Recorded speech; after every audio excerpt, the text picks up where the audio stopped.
Muy buenos días, nosotros somos el grupo número 1 y les vamos a hablar acerca del aprendizaje del consumidor. Desde una perspectiva del marketing, el aprendizaje se define como el proceso mediante el cual los individuos adquieren su conocimiento y la experiencia respecto de compras y consumo que luego se aplica a un comportamiento futuro. Quiere decir que el aprendizaje del consumidor es un proceso. Esto quiere decir que evoluciona y cambia constantemente y nace de los conocimientos previamente adquiridos o de la experiencia real. Todo esto sirve como retroalimentación para el individuo y también que proveen los fundamentos de su comportamiento futuro en situaciones similares. En el caso de la experiencia, no significa que éste se persiga siempre de manera deliberada. Aunque una gran parte del aprendizaje sea de manera intencional, no se excluye que esto no sea de manera incidental, pues se obtiene de una manera accidental y sin esfuerzo. El término aprendizaje abarca toda esta gama, ya que parte de las respuestas simples y se ven reflejadas en los conceptos abstractos y en la resolución de problemas. El aprendizaje se divide en 4 conceptos claves. El primero es motivación, que para los mercadólogos definir o descubrir esos motivos es primordial, ya que ellos intentan enseñar a los segmentos de los consumidores motivados por qué y de qué manera sus productos satisfacen las necesidades de los consumidores, ya que esto estimula el aprendizaje. Luego tenemos las señales, que son los estímulos que le dan la dirección a sus motivos. Esto quiere decir que el estímulo sugiere de una forma específica satisfacer un motivo importante. En el caso de los mercadólogos deben tener cuidado con esto, ya que cuando ofrecen señales tienen que tratar de no generar expectativas. Luego está la respuesta, que es en la forma en la que los individuos reaccionan ante una señal o un impulso. Aún así, el aprendizaje llega a producirse aun cuando las respuestas no se manifiestan abiertamente. Por último y menos importante, tenemos el reforzamiento, que este incrementa la probabilidad de una respuesta específica que vuelva a ocurrir en el futuro, como resultado de ciertos estímulos o señales particulares. Esto permite que se asocie con la compra de un sentimiento placentero. Por lo tanto, es probable que se repita la conducta aprendida y hace que se convierta en un cliente leal. Luego tenemos el aprendizaje conductual o el aprendizaje por estímulo-respuesta, que este se basa en la premisa de que una respuesta es observable ante estímulos externos específicos, ya que estos indican qué ocurrió durante un aprendizaje. El aprendizaje conductual no se interesa tanto por el proceso de aprendizaje, sino más bien por los insumos y los resultados del mismo. Estos se dividen en 2 teorías. Tenemos el condicionamiento clásico y el condicionamiento instrumental u operante. Condicionamiento clásico. Los primeros teóricos del condicionamiento clásico consideraban a todos los organismos como entidades pasivas a quienes se podía enseñar ciertas conductas a través de la repetición. El condicionamiento instrumental es un tipo de aprendizaje que sucede cuando los hechos son el resultado directo de una conducta o acciones de un individuo. Iván Pavlov fue el primero que descubrió los reflejos condicionados y propuso un modelo general para explicar cómo ocurre el aprendizaje. La teoría pavloviana es el aprendizaje condicionado, que se presenta cuando un estímulo que se ve asociado con otro es el que se produce una respuesta conocida, la cual es suficiente para generar la misma respuesta por sí sola. El aprendizaje asociativo cognitivo es inconsciente en la adquisición de nuevos reflejos, pero también en la adquisición de nuevos conocimientos acerca del mundo. El modelo de condicionamiento neopavloviano está relacionado con la fuerte asociación entre el estímulo condicionado y el no condicionado, además de que requiere 1. Condicionamiento hacia adelante, esto es que el estímulo condicionado precede al estímulo no condicionado. 2. Presentación conjunta y repetida del estímulo condicionado y el no condicionado. Una relación entre el estímulo condicionado y el no condicionado. 4. Un estímulo condicionado que sea novedoso y no sea familiar. Y 5. Un estímulo no condicionado que sea biológico o simbólicamente sobresaliente. De acuerdo con la teoría neopavloviana, el consumidor puede considerarse como un buscador de información que sirve de las relaciones lógicas y perceptuales en eventos junto con sus propias concepciones previas para formar una representación compleja del mundo que lo rodea. Las aplicaciones estratégicas del condicionamiento clásico se dividen en 3 conceptos: repetición, generalización de estímulo y discriminación entre estímulo. Cada uno de estos conceptos resultan importantes para las aplicaciones estratégicas del conocimiento y el comportamiento del consumidor. Repetición. Este aumenta la fuerza de asociación entre un estímulo condicionado y uno no condicionado, lo cual vuelve el proceso de olvido más lento, aunque sí existe el límite de número de repeticiones que ayudan a la retención. Aunque algún exceso del aprendizaje favorece la retención, el individuo podría llegar a quedarse saciado con demasiadas explosiones, lo cual hace que la persona empiece a disminuir la capacidad de atención y de la retención como tal. A este proceso se le llama desgaste publicitario. Algunos mercadólogos evitan el desgaste utilizando variaciones cosméticas en sus anuncios, usando diferentes fondos, distintos tipos de letra o diversos portavoces publicitarios. La generalización del estímulo es el aprendizaje que no depende únicamente de la repetición, sino también de la capacidad de los individuos para realizar generalizaciones. Pavlov descubrió, por ejemplo, que un perro es capaz de aprender a silbar no solo por oír el sonido de una campana, sino también con otro sonido, un tanto similar que producida agitando un manojo de llaves. Al hecho de dar la misma respuesta a estímulos ligeramente distintos, se les llama generalización de estímulo, que se aplica cuando algunos productos imitativos del tipo yo también han tenido éxito en el mercado y los consumidores confunden con el producto original que se vio anunciado. Uso de licencias. Esto sucede cuando el nombre de la marca se asigna al producto de otro fabricante. Entonces, en estos casos se paga una cuota y gracias a esto ellos logran tener un reconocimiento instantáneo, ¿verdad? Entonces, muchas marcas otorgan licencias para que sus nombres sean utilizados en extensiones de la marca o como en ropa, en tazas, en lo que sea prácticamente. Cuando una marca adquiere un nombre titular de otra marca sin tener una licencia, se denomina piratería. La discriminación entre estímulos es lo opuesto a la generalización de estímulo. Su resultado es la selección de un estímulo específico entre varios estímulos similares. Entonces acá el objetivo es que el consumidor discrimine estímulos similares, eligiendo así una imagen única para una marca. La diferenciación del producto es una estrategia para distinguir un producto, ¿verdad? Basándose en sus atributos, en sus aspectos positivos, ya sea el color, el ingrediente, el empaque. Y cabe recordar que desplazar una marca líder es sumamente complicado, ¿verdad? Ya que esta lleva más tiempo mostrando publicidad, más tiempo subiendo sus ventas. Luego se encuentra el condicionamiento instrumental, que este es el sentimiento de satisfacción en compras específicas. Entonces acá se requiere un vínculo entre estímulo y respuesta, y este es el encargado de originar una respuesta satisfactoria. Bueno, Skinner estudió todo esto y él decía que la mayoría de aprendizaje individual se produce obviamente en ambientes controlados, donde los individuos son recompensados cada vez que ellos deciden tener un comportamiento adecuado. Entonces, es decir, el consumidor aprende de un proceso de ensayo y error. El reforzamiento del comportamiento, bueno, hay dos tipos de reforzamiento, el positivo y el negativo. El positivo consiste en sucesos que fortalecen la probabilidad de una respuesta específica y el negativo consiste en un resultado desagradable o negativo que sirve para fomentar una conducta específica. Entonces, bueno, un ejemplo de todo esto, del reforzamiento negativo principalmente, es un anuncio, digamos, de seguros de vida. Entonces lo que hacen es mostrar una situación desastrosa y como para la gente que no posee una póliza. Entonces acá en este caso, ellos lo que se insta, digamos, al consumidor a tener ese producto para no tener de una consecuencia tan negativa como la que sale en el anuncio. Luego se encuentra extinción y olvido. Extinción es el punto en que se elimina el vínculo entre estímulo y la recompensa esperada. Extinción y olvido son cosas completamente distintas y cuando el olvido se relaciona con el paso del tiempo, se conoce como decaimiento.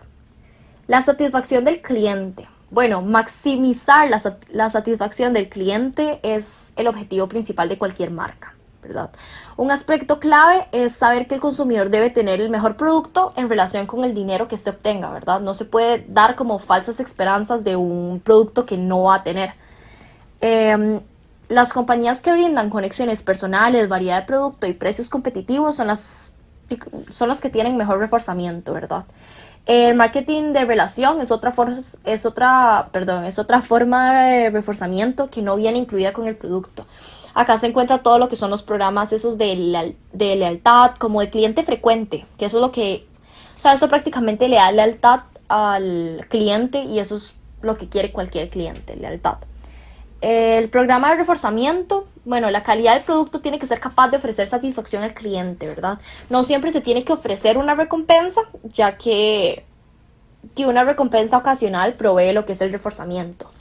Hay 3 tipos de programas de reforzamiento. El total, que es como que se da un servicio, un producto básico prácticamente siempre que se utiliza. El sistemático, sea una que otra vez. Y el aleatorio es como el que depende de una frecuencia promedio. El modelamiento es el reforzamiento realizado antes de que se presente realmente la conducta deseada por parte de los consumidores. Lo que hace es que se incremente la probabilidad de que el consumidor se comporte de la manera deseada. Y bueno, ya empezamos con los aprendizajes. Está el aprendizaje en masa y el aprendizaje distribuido, que el tiempo oportuno tiene una influencia importante sobre el aprendizaje del consumidor. Cuando este se extiende durante cierto periodo se denomina aprendizaje distribuido, y cuando se junta todo de una vez se denomina aprendizaje en masa, ¿verdad? Luego se encuentra el aprendizaje por emulación o observación de estereotipos. La emulación es el proceso por el cual los individuos aprenden comportamientos al observar la conducta de los demás, ¿verdad? En algunos casos, sus modelos son como personas a las que admiran, ya sea por su apariencia, por sus logros, por su clase social. Y un ejemplo de todo esto, de cómo reconocer la observación de estereotipos, es el proceso de selección de modelos que tiene una compañía, ¿verdad? El aprendizaje cognitivo es el aprendizaje en el que se basa la actividad mental, y esto sostiene que el aprendizaje más común del ser humano es la resolución de problemas, ya que nos permite tener un control de nuestro entorno. El procesamiento de la información. Bueno, el consumidor se encarga de procesar cierta información sobre los productos basándose en sus atributos, en marcas, en una comparación, ¿verdad?, entre ellas. Algunos factores como los atributos en el mensaje de la marca y el número de alternativas influyen en todo esto que es el grado de procesamiento de la información. Los clientes con, obviamente, mayor capacidad cognitiva quieren mejor y más información del producto que los consumidores con habilidades menores. Entonces, bueno, el procesamiento de información posee como etapas. Entonces está el almacén sensorial a corto plazo y a largo plazo. El almacén sensorial es que todos los datos llegan mediante los sentidos. Sin embargo, los sentidos no nos brindan imágenes completas, ya que cada sentido recibe simplemente como un fragmento de la información, y este la transmite al cerebro, y ahí es cuando se empiezan ya como a sincronizar todas las percepciones, y gracias a esto ya se logra percibir como una sola. Entonces, ¿qué pasa acá? Que la imagen permanece solamente 2 segundos en el almacén sensorial, y si no se procesa, se pierde toda la información. Entonces es fácil que la información llegue al almacén sensorial, lo difícil es que prácticamente haya una impresión duradera. Almacén a corto plazo es la fase de la memoria real donde se procesa la información y donde permanece por un breve lapso. También es llamado memoria de trabajo. El almacén a largo plazo retiene información durante periodos extensos. Esta información se mantiene ya sea por varios días, semanas o incluso años. La información se agrupa en 2 formas, que son episodios, que es en el orden en el que fue adquirida, y la semántica, en orden a los conceptos de la información. Para que la información pase del almacén a corto plazo al de largo plazo, se necesita el procedimiento llamado ensayo, que es el de repetir mentalmente y en silencio la información, la cual se transfiere al almacén a largo plazo, como lo dije anteriormente. Y la codificación, que es el proceso mediante el cual seleccionamos una palabra o una imagen visual para representar con ella un objeto. En la retención, para retener algo en nuestro cerebro. Después de que la información haya pasado por el almacén a largo plazo, dicha información se organiza en diferentes categorías, que son las que ya tenemos almacenadas anteriormente, que dice: los consumidores recodifican lo que ya había codificado con la finalidad de incluir mayores cantidades de información, lo cual se llama agrupación. Y esto que decía que conforme las personas obtengan más conocimiento sobre algún tema en específico, amplían sus redes de relaciones. A esto se le conoce como activación. que es el proceso de mezclar los nuevos datos con los anteriores y así formar el material significativo.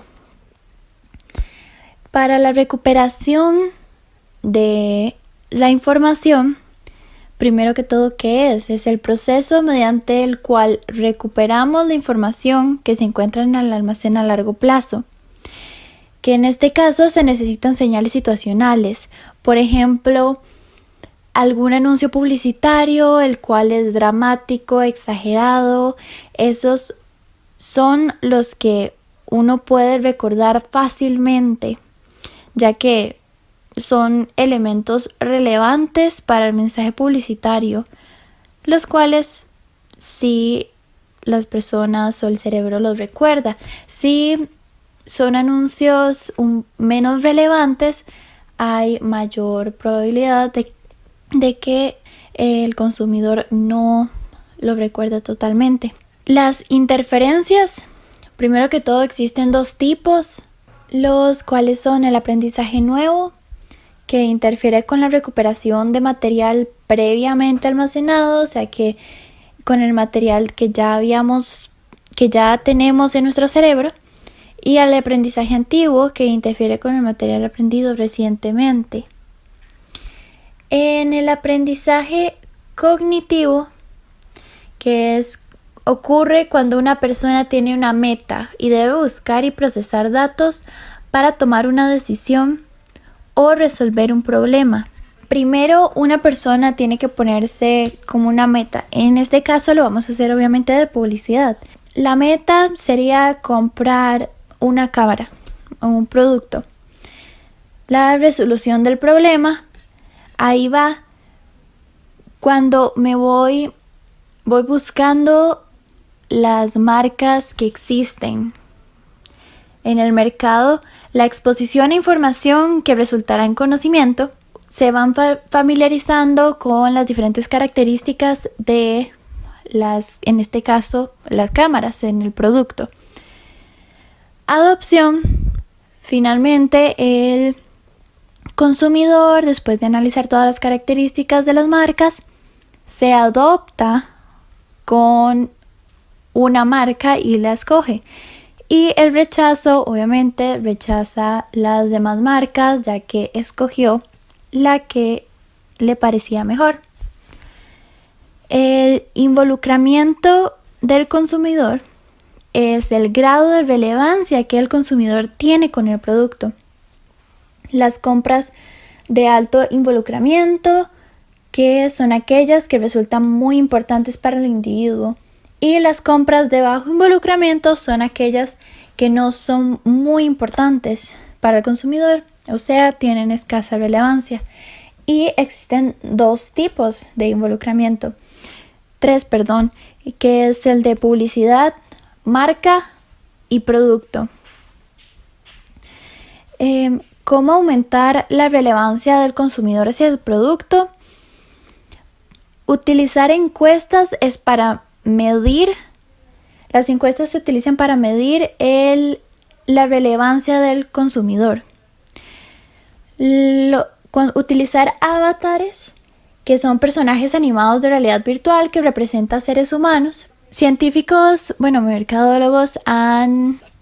mercadólogos han aprobado que al utilizar avatares, el consumidor se involucra más con la compra y el producto, así que es un gran apoyo. Obvio, utilizar apoyo de celebridades, las celebridades llaman la atención del consumidor. También ofrecer beneficios que sean importantes y relevantes para los clientes. Por ejemplo, qué es lo que buscan las personas, qué es lo que mayoritariamente piensan a la hora de comprar. También mejorar el producto y agregar beneficios, que va siendo casi que lo mismo, y forjar vínculos y relaciones con los clientes. Después está la lateralización hemisférica, que es el hemisferio izquierdo del cerebro, que es el centro neurálgico del lenguaje humano, lado temporal del cerebro, el principal responsable de actividades como la lectura, el habla, el procesamiento de la información, Es el lado racional, activo y realista. Con ese utilizamos las matemáticas, pensamos, leemos. El hemisferio derecho es la percepción espacial y de los conceptos no verbales. Es atemporal y es la fuente de la imaginación y del placer. Este hemisferio es emocional, metafórico, impulsivo e intuitivo. En este hemisferio es donde están las emociones, ahí es donde nosotros pintamos, nos expresamos, está toda la creatividad. Yo les voy a hablar del consumidor como individuo. Según la teoría del cerebro dividido, la publicidad impresa se procesa mediante la compleja secuencia de fases cognitivas descrita en los modelos cognitivos del procesamiento de la información. Es procesada por el hemisferio derecho del cerebro, que es el que se encarga de la parte no verbal, creativo, lo visual, emociones y sentimientos. Esto quiere decir que cuando un producto tiene una imagen o un envase que llama mucho la atención, esta es la parte del cerebro que se pone a funcionar. Para empezar a hablar de esto, vamos a hablar del condicionamiento clásico. De acuerdo con esta teoría, en situaciones de aprendizaje pasivo, la repetición es el factor clave para producir un comportamiento de compra. Aquí entran los términos de marketing, que sugiere que los comerciales de televisión resultan más eficaces cuando son de corta duración y se repiten frecuentemente, asegurando así la familiaridad con la marca sin provocar una evaluación detallada del contenido. Entonces, los anuncios en televisión deben de ser cortos y que se repitan varias veces durante el día para que así queden plasmados en la mente de los consumidores. Los resultados y medidas del aprendizaje del consumidor es que para los mercadólogos las dos metas del aprendizaje acerca del consumidor son lograr una mayor participación en el mercado y tener más consumidores leales a su marca. Lo que hacen es enfocar todo su presupuesto promocional en tratar de enseñar a los consumidores que sus marcas son las mejores y que sus productos van a ayudar a resolver sus problemas y satisfacer sus necesidades. Es importante que el mercadólogo mida el nivel de efectividad con la cual los consumidores están recibiendo este mensaje.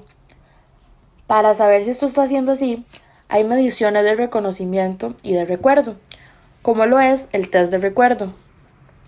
En los test de recuerdo se pregunta al consumidor si ha leído una revista específica o si ha visto un programa de televisión específico. Y si es así, si recuerda cualquiera de los anuncios que ha sido mostrado ahí, el producto anunciado, la marca y cualquier aspecto importante del producto.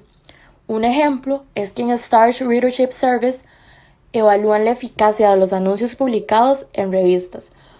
Una vez que se comprobó que se leyó cierto número de revistas, a los participantes se les muestra dicha revista y se les solicita que indique cuáles fueron los anuncios que les llamaron más la atención, cuáles asociaron mejor con el producto que se anuncia, cuáles leyeron por encima y cuáles leyeron en su mayoría. Según las calificaciones de los lectores de Starch, los consumidores recibían más información de anuncios de productos duraderos como lo son ropa o cosas más caras que de anuncios de bienes de consumo básico, como lo son el arroz, frijoles, cosas que se compran en las casas semanal, mensualmente, y de manera sorpresiva de que anuncios de productos que implican una búsqueda. Ahora vamos a hablar del hemisferio derecho. La teoría del procesamiento a cargo del hemisferio derecho del cerebro hace un hincapié en la importancia del componente visual de la publicidad, lo cual incluye el uso creativo de símbolos. Esta teoría lo que sostiene es que los comerciales de televisión, empaques y cosas exhibidas en tiendas tienen que ser altamente visuales para generar familiaridad con la marca y llevar un comportamiento de compra, porque entre más llamativo sea el producto, más se va a ir la gente por ese producto. La lealtad hacia la marca lo que nos enseña es cómo el consumidor se queda familiarizado de una marca y la prefiere sobre las otras. Hay muchas maneras de hacer que esto suceda. Hace que se dé una mayor participación en el mercado y esto muchas veces genera que las empresas puedan elevar los precios de sus productos, ya que los consumidores prefieren pagar por algo más caro que tiene mejor reputación. Por lo general, los programas recompensan a sus consumidores de distintas maneras, como lo son con regalías, descuentos, boletines para miembros. Lo que se quiere lograr con esto es que las personas sientan cierta cercanía con la marca y se sientan parte de ella para así lograr un lazo más fuerte entre la marca y el consumidor. Ahora hablando del capital de marca, que vendría siendo lo último, este es el resultado de la percepción del consumidor respecto de la superioridad de la marca, estatus social que da, confianza e identificación del consumidor con la marca. Podemos decir que si la marca es de gran nombre, es porque tiene prestigio y el consumidor la prefiere, como lo son Disney, Apple, entre otras. El capital de la marca lo que quiere es enseñarle al consumidor por qué es el mejor del mercado y por qué ha llegado a donde se encuentra. Entonces, es una manera de posicionar la marca.